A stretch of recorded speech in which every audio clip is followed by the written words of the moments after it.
É um privilégio poder partilhar com você nesta noite a preciosa palavra de Deus. E eu convido você para abrir comigo a sua Bíblia na carta de Tiago, capítulo 3. E nós vamos ler do verso 1 ao verso 12. Tiago, capítulo 3, versos de 1 a 12. Depois que nós terminarmos a leitura, eu peço que você continue com a sua Bíblia aberta, porque é muito importante você acompanhar comigo a exposição desta passagem. Tiago diz assim: meus irmãos, não vos torneis muitos de vós mestres, sabendo que havemos de receber maior juízo, porque todos tropeçamos em muitas coisas. Se alguém não tropeça no falar, é perfeito varão, capaz de refrear também todo o corpo. Ora, se pomos freios na boca dos cavalos para nos obedecerem, também lhes dirigimos o corpo inteiro.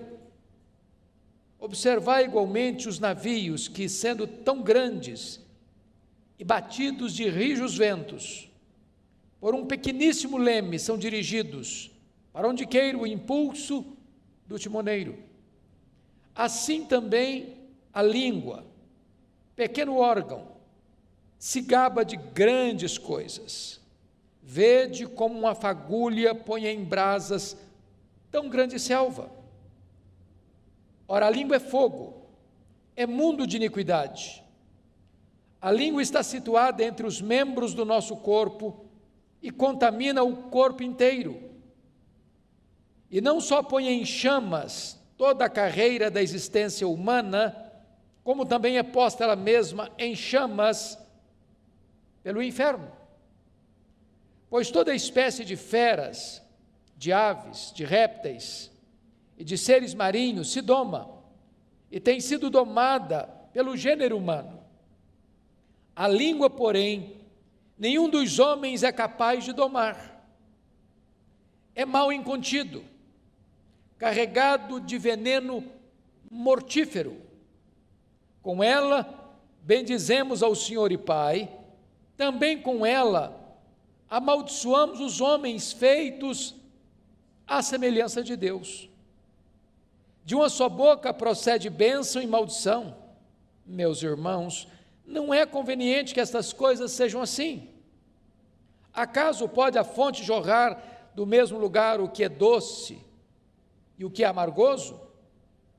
Acaso, meus irmãos, pode a figueira produzir azeitonas ou a videira figos? Tampouco fonte de água salgada pode dar água doce. Eu gostaria de conversar com vocês sobre o seguinte tema hoje à noite: cuidado com as suas palavras. Bom, esta carta foi escrita por Tiago. É preciso prestar atenção que este Tiago aqui não é o Tiago apóstolo, irmão de João, porque aquele foi morto em Jerusalém, por ordem de Herodes Agripa I. Este Tiago aqui é o Tiago irmão de Jesus, filho de Maria, que foi um dos líderes da igreja de Jerusalém. Este Tiago era um dos colunas da igreja de Jerusalém. E esta carta que ele escreveu é chamada de o livro de Provérbios do Novo Testamento, porque é uma carta prática, que trata de assuntos práticos. Ele traz no bojo desta carta quais são as evidências de uma pessoa salva pela fé. E ele evidencia então que você prova a sua fé em Cristo mediante as obras diante dos homens. E um dos assuntos práticos que Tiago trata nesta carta é exatamente a questão do cuidado com a língua. No capítulo 1, no verso 19, Tiago já chama a sua atenção para esse fato: todo homem seja tardio para falar. O silêncio é mais eloquente do que o falatório desproposital.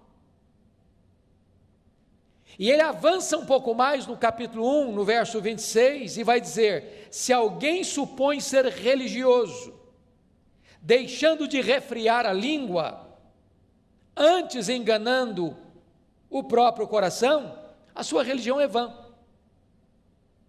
O que Tiago está dizendo, que se de fato você e eu somos religiosos, no sentido de sermos legítimos cristãos, isso implica em que a nossa língua terá controle, haverá domínio próprio. Quem está no comando da nossa vida é o próprio Espírito de Deus. E isso também na área da comunicação. No livro de Provérbios, lá no capítulo 18, verso 21, está escrito assim: a morte e a vida estão no poder da língua. Quem bem a utiliza, come do seu fruto. Então você pode dar vida ou você pode matar os seus relacionamentos, dependendo da maneira como você se comunica. No livro de Provérbios ainda, há um texto que para mim é emblemático. E eu gostaria que você, com a Bíblia aberta comigo, pudesse observar esse texto, porque ele trata de 6 pecados que Deus aborrece, e de um 7º pecado que a alma de Deus abomina, que é o ponto culminante da abominação divina. Quais são esses 6 pecados que a alma de Deus aborrece? Primeiro, ele diz aí, olha comigo o verso, capítulo 6, 17, olhos altivos, Deus não tolera gente soberba. Segundo, língua mentirosa, o mentiroso aborrece a Deus. Terceiro, mãos que derramam sangue inocente. Pensa comigo hoje em quantos abortos são praticados no Brasil, quantos bebês que são martirizados, trucidados, esquartejados no ventre materno e sugados de lá, do sacrário mais bendito da vida, o ventre, como uma verruga pestilenta. Isso aborrece a Deus. Depois o texto diz, em 4º lugar, coração que trama projetos iníquos, gente que fica maquinando mal. Deus aborrece isso. Depois Deus diz, pés que se apressam a correr para o mal, gente que não só concebe, mas tem pressa para praticar o mal. Deus aborrece isso. 6º lugar, testemunha falsa que profere mentiras, que inverte os fatos. Deus aborrece isso. Mas o 7º pecado que a alma de Deus abomina, preste atenção, é este: o que semeia contendas entre irmãos. O que eu fico impressionado é que Deus diz que esse pecado é mais grave aos seus olhos do que o assassinato. Já pensou nisso? Pessoas que jogam um irmão contra o outro, pessoas que usam a sua língua para provocar contendas, brigas, discórdias, dissensões, que maculam a imagem do seu irmão diante de outro irmão, para destruir a sua reputação. A Bíblia diz que Deus abomina isso. Deixa eu lhe dar um exemplo. Lá no primeiro livro de Samuel, quando Saul, já insano, perseguiu o seu genro, Davi, para matá-lo. E diz a Bíblia que nessas fugas de Davi, não porque Davi tivesse medo do seu sogro, ou porque Davi fosse covarde, Davi tinha consciência de que não podia atentar contra o seu sogro, vingar-se do seu sogro. Então, certa feita, ele passou por Nobe, onde havia uma comunidade de sacerdotes, e Davi foi acolhido ali por eles. E um indivíduo chamado Doeg dê um relatório tendencioso, malicioso, maledicente a Saul. E Saul se enche de fúria e vai a Nobe e mata 85 sacerdotes. Mata homens, crianças, uma chacina, um derramamento de sangue, porque alguém maldoso joga uma pessoa contra outra e cria um cenário terrível de conspiração que leva à morte de muitos inocentes. A língua é perigosíssima. Então, cuidado com a sua língua, cuidado com as suas palavras. Voltando ao texto que lemos para expô-lo, abra comigo então, lá em Tiago 3. E Tiago começa alertando para o seguinte fato, olha comigo, versículos 1 e 2. Meus irmãos, não vos torneis muito sabendo que havemos de receber maior juízo. Então, preste atenção. Quanto mais alta a posição que você tiver, mais de você será exigido. Quanto mais privilégios, mais responsabilidades. O grau de exigência vai crescer. Mas no verso 2 ele diz assim, porque todos tropeçamos em muitas coisas. A primeira realidade que eu noto nesse versículo é que Tiago está sendo prático e honesto. Se você é uma pessoa honesta, você sabe que você também, como eu, nós tropeçamos. Tropeçamos na nossa própria língua. Quantas vezes nós falamos quando não devíamos ter falado? Quantas vezes nós nos calamos quando deveríamos ter falado? Quantas vezes as nossas palavras não foram as melhores, não trouxeram edificação? Quantas vezes as nossas palavras não transmitiram graça aos que nos ouviram? Então, todos nós tropeçamos em muitas coisas, e Tiago diz, se alguém não tropeça no falar, é perfeito varão, capaz de refrear todo o seu corpo. Então, diante deste aspecto, Tiago vai nos ensinar 3 lições aqui, que eu quero destacar do texto. Primeiro, é que a língua tem o poder de dirigir, é isso que ele trata nos versos 3 e 4. Segundo, a língua tem o poder de destruir, é o que ele trata nos versos 5 a 8. Terceiro, a língua tem o poder de deleitar, trazer prazer, é o que ele fala dos versos 9 a 12. Então eu quero tratar com você desses 3 aspectos da língua. Ela dirige, ela destrói e ela deleita. Vamos olhar então a primeira lição. A língua tem o poder de dirigir. E no verso 3, ele compara a língua como um freio de um cavalo. Um cavalo é um animal doméstico, que é usado para o trabalho doméstico, ou para montar, ou para o serviço. Ele tem uma força descomunal. Você não consegue medir forças com um cavalo. Porém, quando o cavalo é domado, você põe nele um freio. E mesmo que uma criança suba na sela, com as rédeas na mão, aquele cavalo obedece o comando. O que Tiago está dizendo, que a nossa língua pode nos dirigir, como um freio dirige um cavalo, e toda a nossa força, e toda a nossa energia, pode ser canalizada para o bem e não para o mal, para um bom serviço e não para um desastre.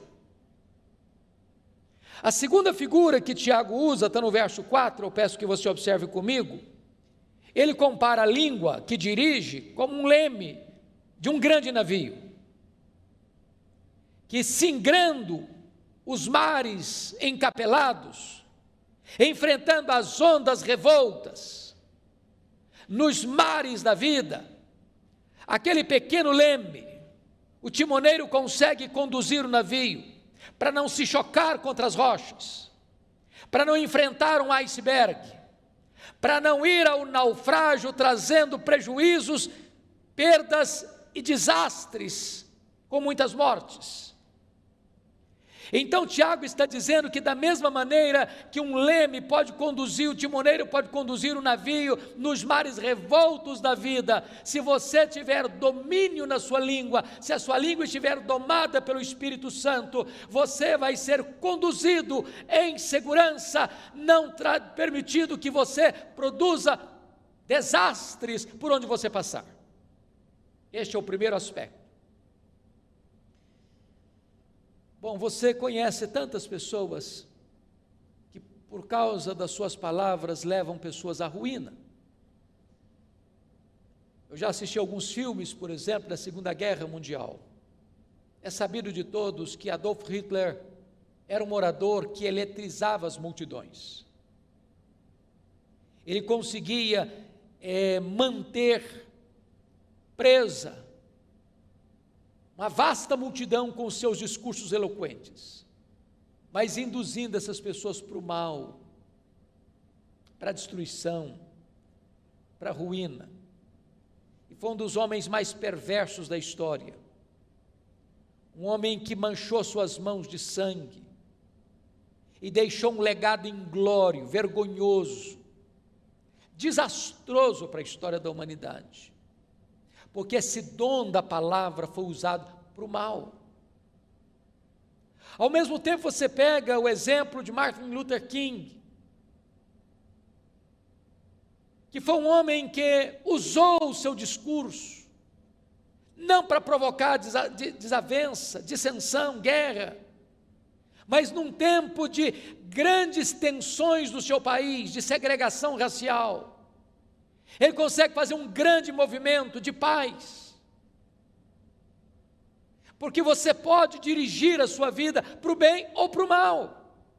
Quem domina a sua língua, consegue dominar todo o seu corpo. Mas agora, Tiago vai tratar da segunda figura, a língua tem o poder de destruir. E eu chamo a sua atenção, porque ele vai dizer no versículo 5, assim também a língua, pequeno órgão, se gaba de grandes coisas. Vede como uma fagulha põe em brasas tão grande selva. O ano passado, e este ano também, nós tivemos no mundo muitos incêndios, terríveis incêndios, na Austrália, na Califórnia, na Amazônia. Nós tivemos incêndios de grandes monumentos, como a Catedral de Notre Dame, em Paris. E às vezes, uma pequena fagulha, um fósforo que você risca, ou uma guimba de cigarro, pode provocar um incêndio avassalador, descomunal, de consequências trágicas, de prejuízos colossais. Assim a língua.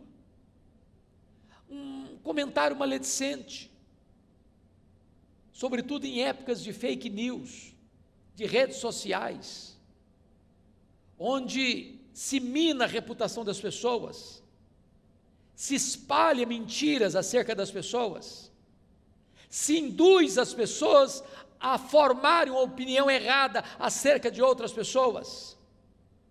E esta pequena fagulha vai provocando incêndio, e vai alastrando esse incêndio, e vai destruindo pessoas, e vai arruinando reputações, vai tendo assassinato de reputações.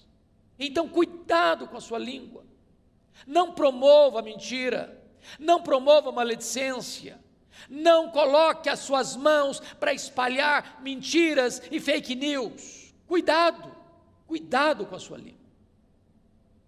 Olha comigo o versículo 6. Ora, a língua é fogo, é mundo de iniquidade. A língua está situada entre os membros do nosso corpo e contamina o corpo inteiro. E não só põe em chamas toda a carreira da existência humana, como também é posta ela mesma em chamas pelo inferno. Em outras palavras, aqueles que permanecem nos pecados da língua e não se arrependem deles, estes não herdarão o reino de Deus e sofrerão penalidade eterna nas chamas que não se apagam do inferno. Isso não é coisa pequena. Não é coisa pequena.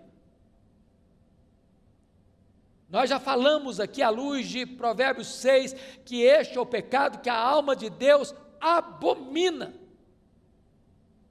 Mas deixa eu dizer algo para você ainda. Além da língua ser perigosa, porque é como um fogo destruidor, agora veja comigo no verso 7, que Tiago vai dizer que a língua também é indomável. Pois toda espécie de feras, de aves, de répteis e de seres marinhos se doma e tem sido domada pelo gênero humano. Então, as aves, os animais da terra e os peixes do mar, os voláteis, os anfíbios, os peixes e os animais que rastejam pela terra, todos podem ser domados, todos, e domados pelo homem. Agora olha comigo, por gentileza, o verso 8. A língua, porém, nenhum dos homens é capaz de domar. E Tiago prossegue, é mal incontido. É mal incontido. Eu não sei quanto a você, mas eu reconheço tantas vezes a minha insensatez. E às vezes eu fico com vergonha de mim mesmo. Porque às vezes eu falo o que eu deveria ter vergonha de ter falado. Às vezes falo na hora mais inoportuna. Às vezes eu falo com as emoções exaltadas, e a Bíblia diz que isso provoca ira. Às vezes eu contribuo para que as pessoas sejam mal faladas, ou me omitindo, ou contribuindo para isso.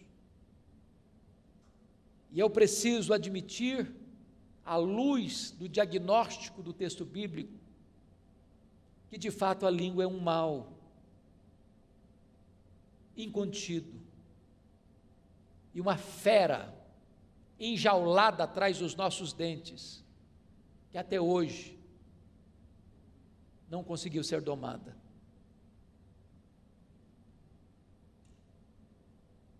Se essa fera não tem sido domada, mais do que nunca, vale então o alerta: cuidado com as suas palavras. Palavras que saem da nossa boca não voltam mais. São como uma flecha que é atirada. Um comentário mal feito é como subir no alto de uma montanha e soltar um saco de penas. Não se recolhe todas mais. Mas ainda Tiago vai dizer que esta língua, além de perigosa e indomável, ela é também um veneno mortífero. Olha comigo o versículo 8. Ela é carregado de veneno mortífero. E esse veneno é pior que o veneno de uma cobra. Porque o veneno da cobra é o próprio Deus quem coloca nela. Mas esse veneno da língua não é Deus quem coloca. É a malignidade do nosso pecado. É a inclinação da nossa carne que é inimizade contra Deus. E quantas vezes esse veneno letal, mortífero, tem sido a causa de tantas desavenças, de tantas separações, de tantos divórcios, de tantas famílias divididas. de tantas igrejas em conflitos, de tantos relacionamentos desfeitos, de tantas inimizades estabelecidas, de tantas guerras promovidas, de tanto derramamento de sangue. Cuidado com as suas palavras. Mas Tiago avança um pouco mais para nos informar algo tremendo nesse texto, é que a língua também é incoerente. Incoerente. É o que vai dizer dos versos 9 a 12. No verso 9 ele diz: com ela bendizemos ao Senhor e Pai, também com ela amaldiçoamos os homens feitos à imagem e semelhança de Deus.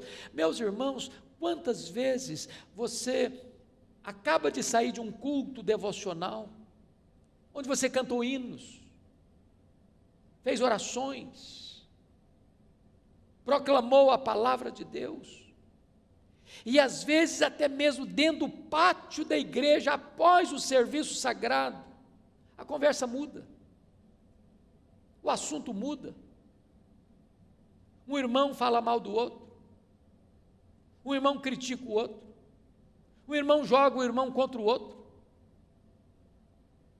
ao mesmo tempo que com esta língua eu louvei a Deus, com a mesma língua, e daqui a pouquinho eu já estou falando mal do meu irmão, que foi feito à imagem e semelhança de Deus. Que incoerência!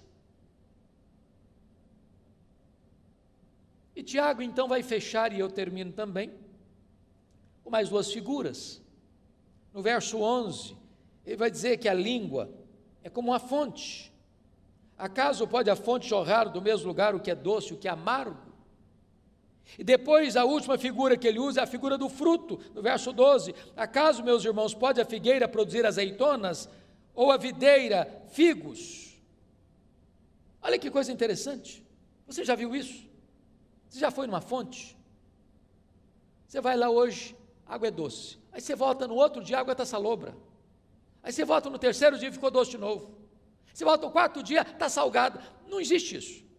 Ou a fonte é salobra, ou é água doce, ou é água boa, ou é água ruim. Você já parou para perceber na linguagem dele aqui? Você já viu, por exemplo, um pé de figo produzir azeitona? Ou você já viu uma videira que tem que produzir uva, produzir figo? Você nunca viu isso? Não tem essa incoerência no mundo vegetal? E Tiago diz, mas esta incoerência está em nós. Por isso ele termina assim: tampouco, acaso, meus irmãos, pode a figueira produzir frutos azeitonas, figos? Tampouco fonte de água salgada pode dar água doce. E ele conclui na sua palavra preciosa, no verso 10, de uma só boca procede bênção e maldição. Meus irmãos, não é conveniente que essas coisas sejam assim. Bom, eu sei que diante dessa exortação de Tiago, nenhum de nós pode estufar o peito, dizer, esse problema não é comigo, esse pecado aí eu não enfrento, eu não tenho.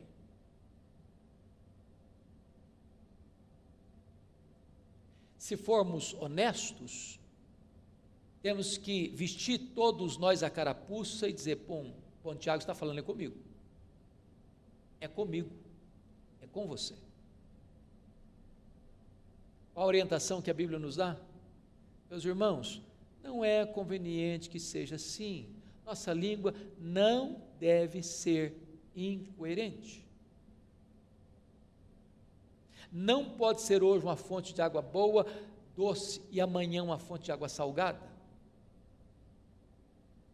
Não pode hoje esta fonte, conforme diz o verso 10, proceder dela bênção, e amanhã a mesma fonte proceder maldição.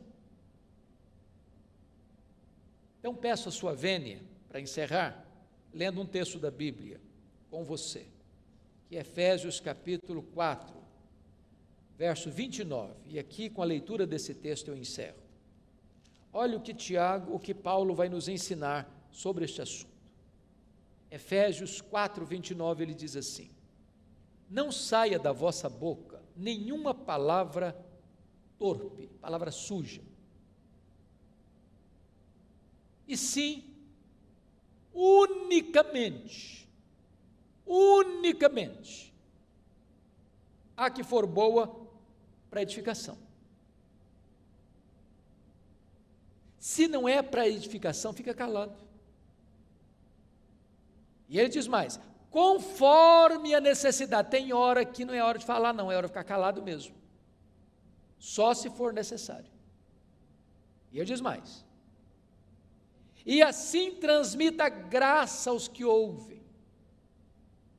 Ou seja, a minha palavra precisa ser abençoadora, precisa melhorar o ambiente, precisa trazer alegria, precisa trazer restauração, precisa costurar a unidade, precisa construir pontes em vez de cavar abismos.